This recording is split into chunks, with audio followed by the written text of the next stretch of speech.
Hari ikintu abakristo bakunda kuvuga ariko sinzi ko twaba tugitahura kumwe bene data. Kandi kenshi iyo ndiko ndavuga ku by'intambara z'abakristo ndakunda kubwira abantu abakristo mu nyumva tuze tugerageza kureka kwitiranya ibititirana, kwitiranya ibidasa ni ikosa rya mbere riremeye cyane gose abantu bakora. Iyumvire nk'umwansi umwitiranije n'umukunzi ukagenda kumugumbira yaguteza intambi, umbwire uko biza kugenda mu mara yawe. Imana dufashe cyane. Cyangwa umukunzi umwihenze ko ukamwitiranya n'umwansi uhaye agutegurira ibyiza, mbere urara ku majoro agusengera, mugabo wewe ukamubona nk'umwansi. Mbega n'uruhombo rungana gute? Imana dufashe cyane. Rero hari ibintu bakunda kwitiranya iyo tuvuga abansi b'umukristo. No mu ndirimbo bakanabiririmba ngo dufise abansi batatu, ngo umubiri n'isi na Satani. Ariko ku munsi ushize twavuganye neza yuko umwansi dufise ari umwe, ni Satani wenyene. Umubiri n'isi ntabwo ari abansi bacu. Iyaba umubiri ari umwansi wacu, umbwire neza, mbega woja gukorera Imana ukoresha umwansi wawe cyangwa ukorana n'umwansi wawe? Mbega umuririmbyi ntaririmbisha umunwa n'agahogo? Umuvugabutumwa ntafata Bibiliya n'amaboko hama akavugisha umunwa? Mbwira mu mirimo y'Imana ntabwo tugendesha amaguru tuduga imisozi, mu gusenga ntabwo dupfukamisha amavi. Oya, umubiri ntabwo ari umwansi, ahubwo iyo umuntu yaneshejwe na Satani, wa mubiri wiwe ukoreshwa na Satani. Iyo umuntu yemeye kuyoborwa no kuganzwa na Mpwemu Yera, wa mubiri wiwe ukoresha ibyo kugororoka na Mpwemu Yera. Ariko iyo Satani yakwiganziye, wa mubiri wawe nyene urakoreshwa ibyaha. Tugerageze no gutandukanya umubiri, wumva hari kosa ryawo. Wewe nuwi wawe umubiri. Wowe niba wuzuye Mpwemu Yera, wa mubiri ukavuga ati tugenda gusenga, umubiri uragenda. Niba wuzuye abadayimoni ukabwira umubiri wawe ati tujye gusambana, umubiri uragenda. Je n'uvumengo umubiri mbere uranayoboka cyane gose. Imana dufashe cyane. Ikibazo kiri muri wewe. Mbega wahaye ikibanza Mpwemu Yera cyane Satani? Isi nayo, iyo tuvuga isi ntabwo tuvuga ibiti, amabuye, imisozi cyangwa ibikoko cyangwa imigezi cyangwa ibiyaga. Iyo tuvuga isi tuvuga abantu. Abo bantu badukikuje na cyane cyane abanyabyaha niyo si, nibo bisi nyene. Iyo ijambo ry'Imana rivuga ngo umuco waje mw'isi, mugabo abisi ntibawakiriye, ucutawuri baye bivuga ibyo ari byo. Iyo bivugwa ngo isi ni umwansi wacu, iyo si ibiri kwiravugwa n'abantu bayibayeko, kandi ntabwo ari abantu b'Imana, ntabwo ari abantu bakijijwe, ntabwo ari abakristo, ahubwo n'abanyabyaha.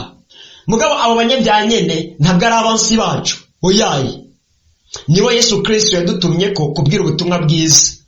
Yesu mbere yatubereye akarorero keza cyane gose. Yagiye kwa Zakayo barasangira, aranaharara. Yagiye kubatoza kori benshi, yagiye kubakora ibyaha benshi, no mu nzu z'abasambanyi yarinjiyeyo agiye kwabwira ubutumwa bwiza. None tubafata nk'abansi kandi aribo twatumwe ko biragahera.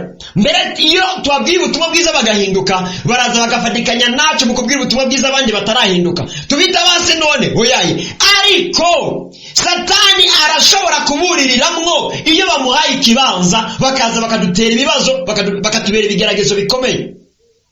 Iyo uwo mwubakanye ataramenya Imana, Satani akamwiganzira, arakubera ikigeragezo. Mugabo iyo uwo mwubakanye yamenye Imana, akaganzwa na Mpwemu Yera, akubera imfashanyo ikomeye cyane gose, murakomezanya mu by'Imana. None n'umwansi? Oya, umwansi ni wa wundi atazokwigera ahinduka namba, yanyatwanga kuva kera na n'ubu azokomeza twanga kugeza ku iherezo ry'iwe, ari we Satani. Umubiri wawe ukoresha ibyiza, n'abo bantu mubanye baba bakugerageza, Yesu yobahwikira bagahinduka, mugafashanya gusenga Imana no gusengera abandi. Ariko Satani ntazohinduka, azokomara umwansi wacu kugeza ibihe bidashira. Uyu rero ni umwansi wacu. N'ijambo ry'Imana rirabivuga neza ngo abo tunigana nabo sabi inyama n'amaraso. Iki rero kica kiza gikuramwo bya bindi byose bibiri, hatasigara Satani wenyene. Umubiri wawe ni inyama n'amaraso, si umwansi wawe.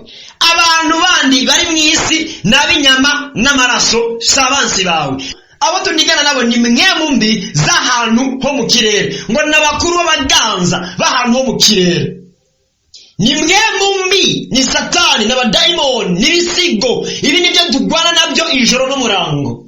Niba bansi bacu Imana idufashe cyane. None rero mwene data ndagomba ngo dutahurane neza, tuze tureka kwitiranya ibintu kugira ngo satani naze aduhwikirire muri uko kutamenya, dusange twayobye, ariko twumve ico Imana atubarira. Ijambo ry'uno munsi rero tuje gusangira namwe kuri uyu munsi ugira gatanu mu vyigwa 12 tuzomanamo imisi 12, rivuga ngo kwitwararika ivy'umubiri biha inkomezi kameremere, bikima ikibanza mpwemu yera n'ubushobozi bwiwe. Naha benshi rero bakunda kunanirira, bitwararika ivy'umubiri bakagaburira kameremere k'imibiri yabo. Ivy'imwemu ntibabihe ikibanza, mpwemu yera akarushizaho gusunikirwa hanze, impwemu zabo zikananuka, imibiri yabo ikaja mu nkomezi kameremere k'umubiri kakiganza. Nico gituma iyo icyaha kije, kuko kameremere k'umubiri bagahaye inkomezi kaca kabubika hasi bagatsindwa. Imana idufashe cyane. Kaze rero twishimikiza amajambo y'Imana. Nuno munsi nongeye kuvuga byinshi mu ntangamarara kugira ngo dusobanure kandi dutahuze umwe wese yarafise kuzazanirwa kuri iki kintu, hama dusome amajambo y'Imana kugira ngo kube nko kubishingira intahe, hatagira uwimvira yuko kumbure ari byazaranye mu mitwe yacu atari ibiri muri Bibiliya yera. Ariko ndagomba ngo mwene data ube maso cyane, satana tugwanya adusumbye inkomezi kandi adusumbye ubwenge. Mugabo Yesu Kristo atugwanira asumbye inkomezi satani kandi asumbye ubwenge satani. Guhagarara neza kwawe niko kuzotumunesha. Kristo Yesu akomere umugisha cyane. Kaze twumvise mu Imana ritubwira.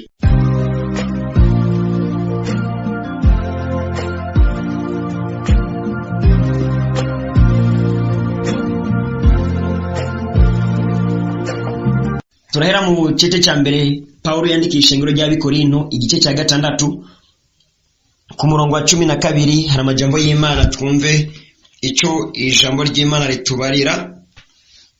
Indazi y'amajambo avuga ngo imibiri yacu ni ingingo za Kristo. 12, byose ndavyemererwa ariko si byose bingirira ikimazi, byose ndavyemererwa ariko sinzoganzwa n'ikintu na kimwe. Imana idufashe cyane. Tuzingurure impapuro nkeyi gatoya tugende mu gice cya 10 hano nyene mu Bikorinto ba mbere. Turasoma umurongo wa 23, haravuga ngo byose turabyemererwa ariko ibitugirira ikimazi si byose. Byose turabyemererwa ariko ibyubaka si byose. Imana itubarire cyane, dusenga Imana. Ndagushima Mana ugira neza, ndagushima uhoraho sega b'amahanga kubw'isinzi ry'impuhwe n'imbabazi zawe. Iri jambo ry'uno munsi reka ribane ubushobozi, ribane ububasha mu bugingo bw'abaryumvise bose. Uwumva wese Mana umushoboze kumvira, mbega byo tugirira ikihe kimazi kwitwarika iby'uno mubiri ubora tugakora ibitaguhimbara, mu gihe data uje rukundo umwe wese ibyo yakoze akiri muri uno mubiri azobererwa impera, kandi ibitaguhimbara impera yabyo mwami Imana ni umuriro kubabikoze bakabipfiramwo. Ndagomba ngo satani atsindwa kugwe n'isoni, urushize Mana kwigarukana kw'imitima yose satani yanyaze, abatarakumenya ubimenyekanishe, abakumvuye ko bakugarukeko, abakuriko Mana ubuzuza ubwenge no kumenya ngo ubugunge bw'umugwanizi butabata hasi. Ni mwizera Yesu Kristo misabye nizera, amen. Byose turabyemererwa ariko si byose bitugirira ikimazi. Byose turabyemererwa ariko ntidukwiye kuganzwa na kimwe muri byose. Ano majambo muyumve neza, nibisigura ngo byose urabyemerewe, ahubwo byose wemerewe.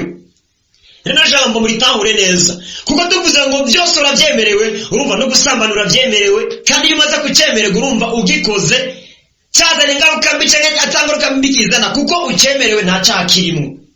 Ano majambo inyandiko za Paulo zari zigoye, ntabwo bisigura ngo byose turabyemerewe, ahubwo yavuze ngo byose twemerewe, si byose bitugirira ikimazi. Kandi byose twemerewe ntidukwiye kuganzwa na kimwe muri byose, ariko nibi by'umubiri nibyo ariko aravuga. Iby'imwe mu byose twemerewe ni iby'ikimazi, kandi nta kimwe mu na kimwe kitagira ikimazi. Mugabo mu by'umubiri byose wemerewe, mu by'umubiri apana ngo iby'umubiri byose urabyemerewe, oya, byose wemerewe mu by'umubiri si byose bikugirira ikimazi. Kandi wiyubare ngo byose wemerewe mu by'umubiri, ntugazwe n'ikintu na kimwe. Kubera iki? Mu Bikorino igice cya mbere Paulo yandikiye Abikorino igice cya 10:23 niho habivuze neza ngo byose turabyemererwa ariko ibitugirira ikimazi si byose. Byose turabyemererwa ariko ibyubaka si byose. Muri byo byose wemerewe hari n'ibitubaka, kandi ibitubaka birasambura. Muri byo byose wemerewe hari ibitagira ikimazi, kandi rero ibitagira ikimazi iyo bishize ku mwanya bigutwara umwanya wo gukora iby'ikimazi. Hano nta ruhombo wumvamo. Iyumvire, nimba ufise nk'umwanya w'amasaha 2, hakaba hariho kujya gukina umupira no kujya gusenga. Hama uko kujya gusenga muri ayo masaha 2 kugatuma ibyawe byose byari byaraboshwe n'abadayimoni bibohogwa, imigisha igacuncuburwa kuri wewe. Mugabo kujya gukina umupira kugatuma nyene utwenga n'abagenzi bawe ukanezerwa, ugataha indugumba yabize. Akabazo naka, uwakoresheje ayo masaha 2 mu gupfuka amasenga Imana abohoza ibyiwe byaboshwe, n'uwakoresheje ayo masaha 2 mu gukina umupira, ninde yungutse? Wowe ugiye akina umupira yabize indugumba ni sport, ariko uyu mubiri nawo twawugaburira gute? Uzopfa. N'abarya neza bakirinda indwara, ugishwe n'indwara uragomba n'umudugu ugapfa. Imana tubabarire cyane. Urabyumva? Umwe yitwariza iby'umubiri, undi yitwariza iby'iki, iby'imwemu. Wagiye gukina umupira, Imana ntiyagwahuriye kwicyango kubera wagiye gukina umupira.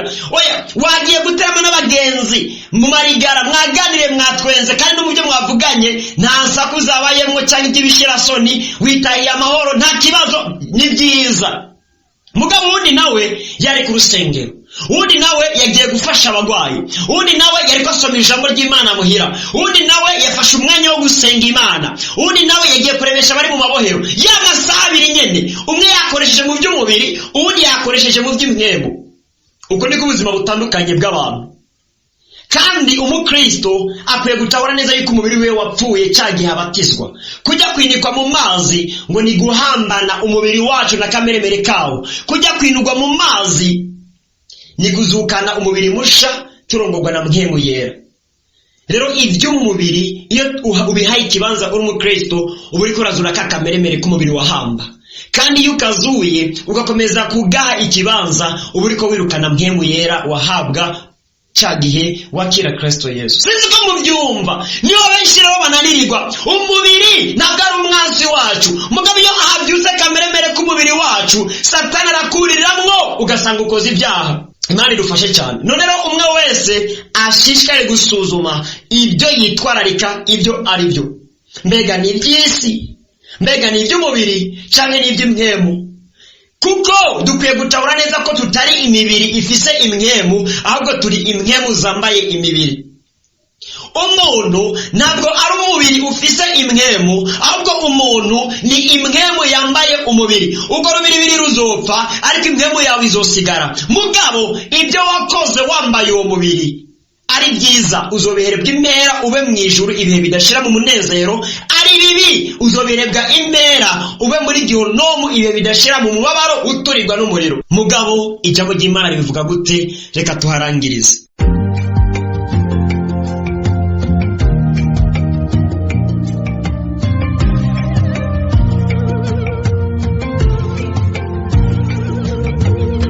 Igice cya mbere Paulo yandikiye Timoteyo igice cya 4 ku murongo wa 8 haravuga ngo, kuko kwimenyereza k'umubiri kugira ikimazi kuri bike, ariko kubaha Imana kugira ikimazi kuri byose, kuko kuzana isezerano ry'ubugingo bwa none n'ubuzoza. Ndahasubiramwo, kuko kwimenyereza k'umubiri kugira ikimazi kuri bike, ariko kubaha Imana kugira ikimazi kuri byose, kuko kuzana isezerano ry'ubugingo bwa none n'ubuzoza.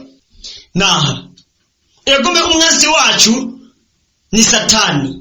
Mugabo umubiri wacu iyo tutawicishije mwemu, iyo umubiri wacu tutawicishije ibyo kugororoka, iyo umubiri wacu tutawicishije ibyo Imana igomba, ahubwo tukawuha ibya kameremere kawo, Satani tuba tumuhaye ikibanza mwemu yera tuba tumwirukanye. Muri ako kameremere k'umubiri Satani arahuririra tugasanga tugiye mu byaha. Uwahora ari umuririmbyi agahinduka umusambanyi, uwahora ari umuvugabutumwa agahinduka umwicanyi, uwahora ari umusenzi akajya kuraguza yahora asenga Imana y'ukuri. Suzuma urabe rero nibihe ushize ku mutima, umwitwarariko wawe n'uw'iby'Imana kuri umukristo kandi ko wahindutse ukabicyare mwigisha. Mbega iby'imwemu ubika ikibanza kingana gute mu buzima bwawe?